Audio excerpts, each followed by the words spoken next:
All right, let's jump right into it. Another week, another deep dive into, well, whatever the algorithm decides to throw at us. Mm. And this week, I got to say, it's an interesting mix of the good, the bad, and the just plain weird. I suppose that's the beauty of letting the algorithm curate our journey, isn't it? You never know what you're going to get. It keeps us on our toes, that's for sure. So, what's caught your eye in the digital haystack this week? Well, there's a story that's generating quite a bit of heat online, and it touches on a topic that's, well, let's just say it's always a recipe for a lively debate, young men, social media, and the question of who or what is shaping their worldview. Ah, yes, the nature versus nurture debate, now with a digital twist. Teachers are reporting, and I'm not making this up, a surge in behavioral issues, particularly among boys.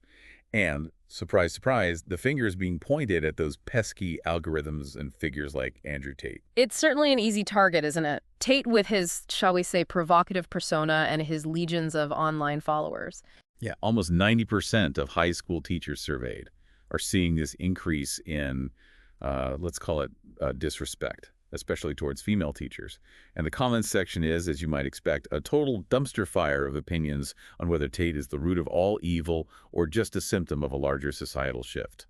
I think it's crucial to approach this with, well, a bit more nuance than the average internet commentator might be inclined to. While Tate's rhetoric undeniably resonates with a segment of young men, attributing all behavioral issues to his influence is, I think, an oversimplification. It's the classic correlation versus causation problem, right? Are these boys acting out because of Tate, or are they drawn to his content because they're already predisposed to those behaviors? Precisely. And then there's the influence of algorithms themselves, designed to feed us content that confirms our existing biases. It's a self-perpetuating cycle that can be difficult to break free from. So like a digital echo chamber, amplifying certain voices and drowning out others. And in this case, those voices seem to be pitting generations against each other. Oh, the eternal battle between kids these days and back in my day. I'm seeing it play out right now in the comments.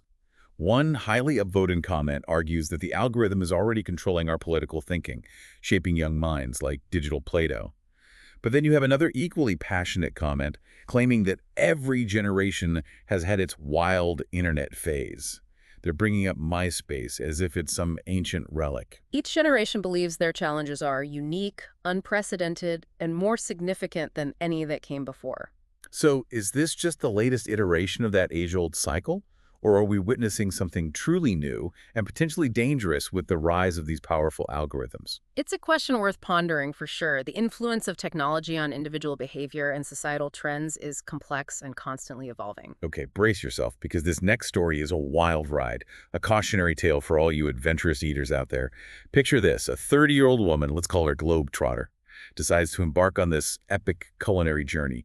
Thailand, Japan, Hawaii, you name it, she's eating her way through it. Sounds idyllic. What could possibly go wrong? Well, apparently, a lot. She gets back home, starts experiencing all sorts of strange symptoms, headaches, burning sensations, and it's a real medical mystery.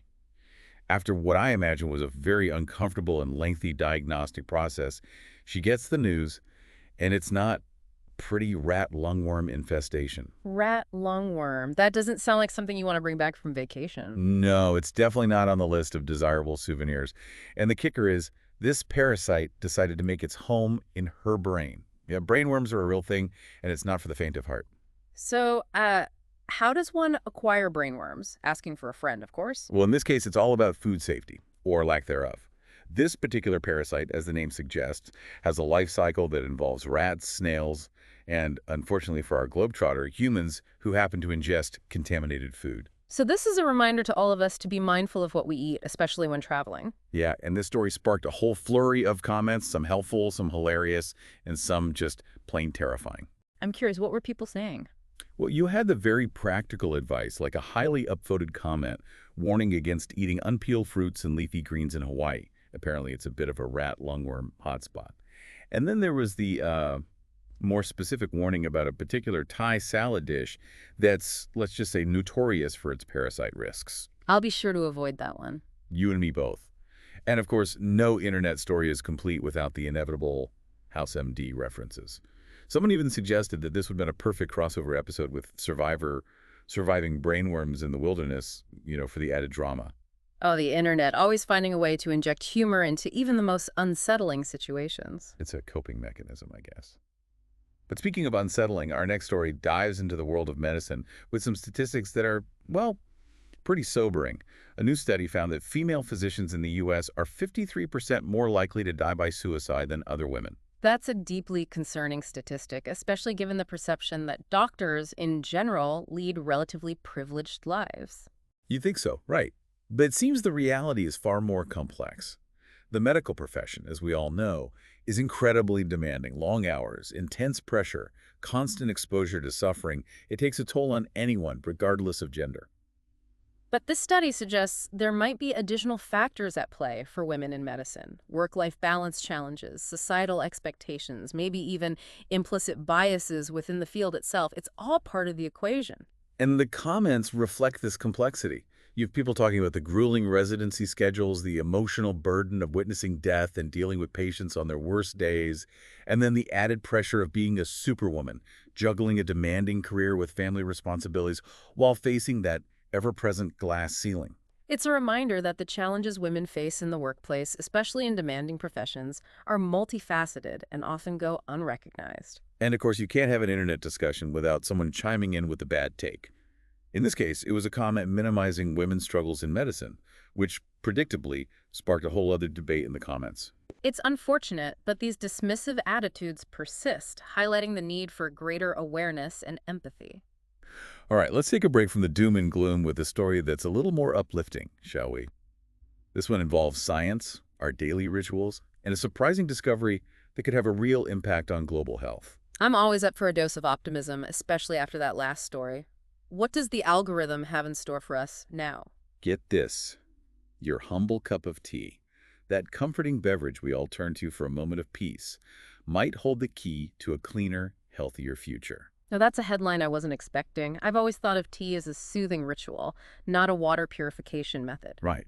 But scientists have discovered that brewing tea can actually remove heavy metals like lead and cadmium from drinking water. So our daily cuppa could be doing double duty, giving us that much-needed caffeine boost and protecting us from heavy metals. Exactly. It's like a secret superpower hiding in plain sight. And the science behind it is surprisingly simple. Heavy metal ions bind to the surface of tea leaves, effectively filtering them out of the water. The longer you steep, the more contaminants you remove. So there's a scientific reason for letting that tea bag sit a little longer. Exactly. Now, the comments on this one were a mix of practical questions and, of course, some classic tea puns. Let's hear them. What were people saying? Yeah, the very practical concerns about microplastics in tea bags, leading to discussions about loose leaf versus tea bags, the whole debate. And then there was the top comment, a real gem, I guess I'll stop eating my tea dry. Gotta love those internet dads, always bringing the humor. A little levity never hurts, especially when we're talking about matters of global health. But speaking of groundbreaking discoveries, our next story takes us into the fascinating and somewhat unsettling world of intergenerational trauma. Get ready to have your mind boggled. This one dives deep into the realm of epigenetics, where the past quite literally haunts the present, even across generations. And the study that sparked this conversation is, well, let's just say it's pretty mind-blowing. They found that the grandchildren of women who were pregnant during the Syrian war, they show genetic markers of trauma, even though they never experienced the violence firsthand. That's a heavy concept to wrap your head around. The idea that trauma can echo through generations, impacting people who never directly experienced the traumatic event. It's like the echoes of the past are woven into our very DNA. And the comment section naturally was a mix of insightful observations and, well, some not so insightful ones. What were people saying? You had the folks, thankfully, who correctly pointed out that the study isn't saying genes themselves are altered, but rather how those genes are expressed, a very important distinction when we're talking about epigenetics. It's crucial to be precise with language when discussing complex scientific concepts, especially ones that can easily be misconstrued. Absolutely. But then you have the comments that, well, let's just say they took the findings to some pretty wild places. One comment, with a karma score so low it could tunnel to the Earth's core, suggested developing a drug to enhance or remove violence. Ah, the ever-present allure of a quick fix for complex social problems. Right. Like they completely missed the entire point of the study, which is that trauma is complex, multifaceted, and has ripple effects that we're only beginning to understand. It's a reminder that scientific advancements, while fascinating, should always be approached with a healthy dose of ethical consideration. Okay, last one for this segment, and it's a head-scratcher that's sure to get people talking, especially the golf enthusiasts out there. It turns out, and I'm not making this up, that countries worldwide use more land for golf courses than for wind or solar energy. Now, that's a statistic that really got the comment section swinging. It's a provocative comparison, albeit not a perfectly apples-to-apples one. It does make you think about land use priorities, though. You got that right. Some commenters, always the resourceful bunch, were suggesting we combine golf courses with wind turbines. Imagine hitting a hole-in-one with a giant windmill looming in the background. Then you had others, maybe a bit more grounded in reality, debating the ecological downsides of golf courses, like water usage and all the chemicals they use. Golf courses aren't exactly known for being eco-friendly. And of course, no internet discussion is complete without the bad take. In this case, someone claiming golf is a useless sport, which, predictably, triggered a wave of passionate defenses from the golfing community. People get very protective of their hobbies. It's a matter of principle, apparently. But in all seriousness, I think this story highlights the need for nuanced thinking when we're evaluating land use, the environment, and the various activities that humans like to do. It's never as simple as it seems. That's a good takeaway. Nothing is ever as simple as it seems. Well, folks, there you have it, part one of our digital deep dive this week.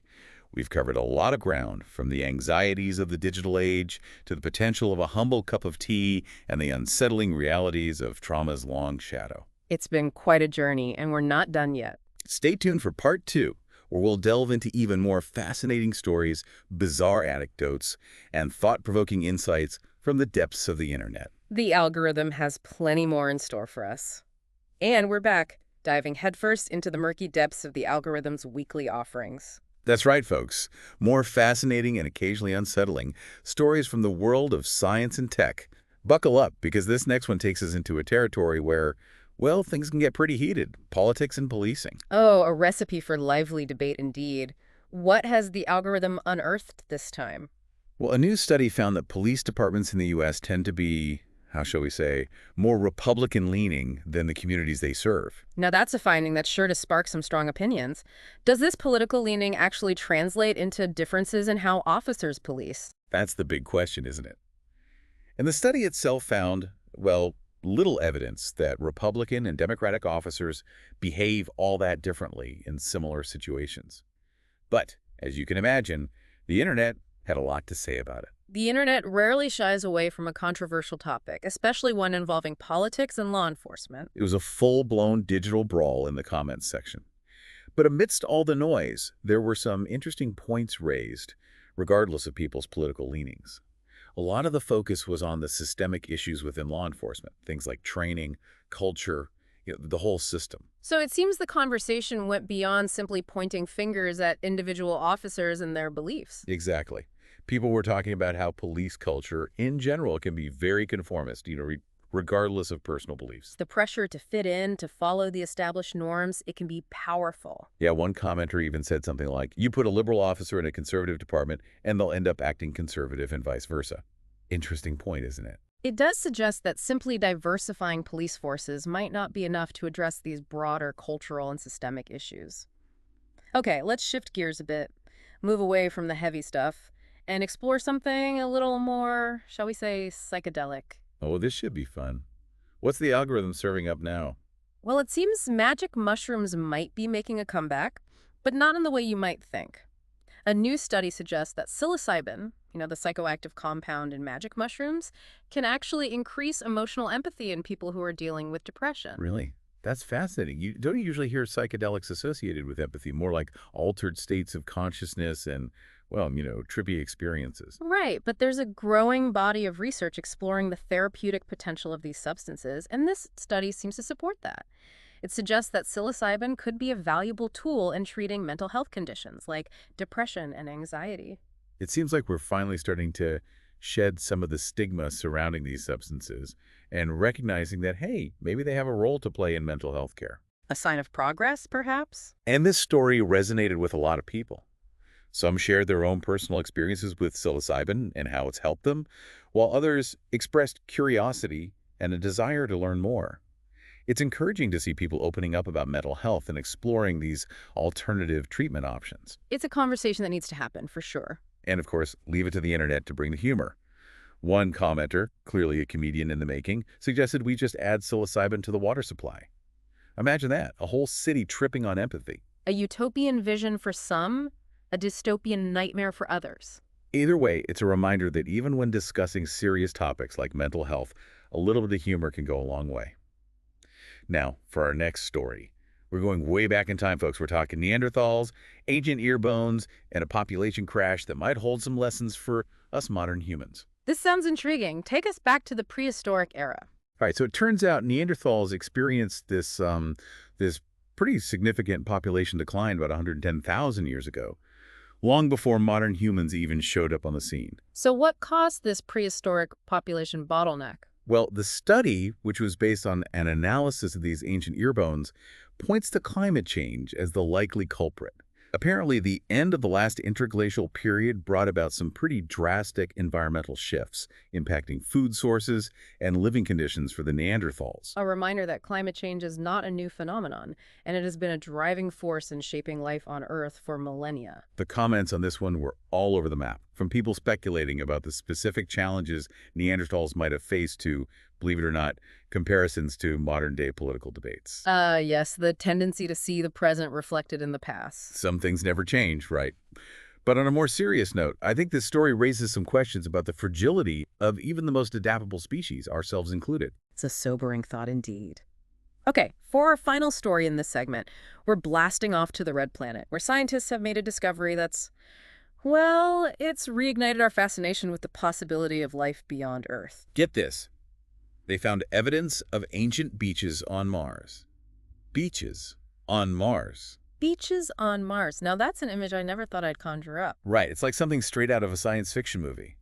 But this discovery, which they made using satellite images, it provides further evidence that Mars once had liquid water on its surface, maybe even vast oceans. So a very different Mars than the dry, dusty world we see today. A Mars where you could have gone for a swim, maybe caught some rays, who knows? A Martian beach vacation. What a concept. And the comment section, as you can imagine, was buzzing with excitement. Some people were wondering if Mars once had surfing, while others were joking about missing out on those ancient Martian beach parties. It's remarkable how these discoveries, even those from millions of miles away, can capture our imagination and spark a sense of wonder. It's a reminder that there's still so much out there that we don't know, so much to explore and discover. Well, that's a perfect note to end this segment on, a sense of wonder and the endless possibilities of scientific exploration. But our journey through the algorithm's curated collection isn't over yet. Stay tuned for our final thoughts and a wrap-up of this week's Digital Deep Dive. And we're back, folks, for the final leg of our weekly deep dive into the wild world of science and tech news, all curated, of course, by the whims of the algorithm. It's been quite a ride, hasn't it? From the anxieties of the digital age to the surprising potential of a humble cup of tea and the unsettling echoes of trauma across generations, the algorithm has certainly given us a lot to chew on this week. You got that right. And through it all, that constant hum of the comment section, it's like our own personal Greek chorus, amplifying the excitement, highlighting the concerns, and occasionally, throwing in a well-timed dad joke just to keep us all grounded. It's a fascinating dynamic, this interplay between scientific discovery, technological advancement, and that collective voice of the internet. On the one hand, you have this democratization of knowledge, this ability for anyone to weigh in, to share their perspective. But then on the other hand, it's easy to get lost in the noise, to feel overwhelmed by the sheer volume of information. It's like trying to drink from a fire hose, That's why we do this, I think, to try and sift through all that data, to extract the nuggets of wisdom, or at least the nuggets that spark a good conversation. So as we wrap up this week's deep dive, what are some key takeaways, some things you hope our listeners will walk away pondering? Well, for me, it's that realization that the line between the virtual and the real, it's becoming increasingly blurry. Mm. What happens online, it spills over into the real world, shaping our beliefs, influencing our behavior, impacting our understanding of the world around No us. more pretending the internet is some separate realm, right? Exactly. It's an integral part of our lives, our collective consciousness, whether we like it or not. And as technology continues to evolve at this breakneck pace, it's more important than ever to approach all this information with a healthy dose of skepticism, critical thinking, and maybe even a little bit of humor. Because let's face it, sometimes you just got to laugh at the absurdity of it all. A well-calibrated sense of humor, it's essential for navigating the complexities of our digital age. Absolutely.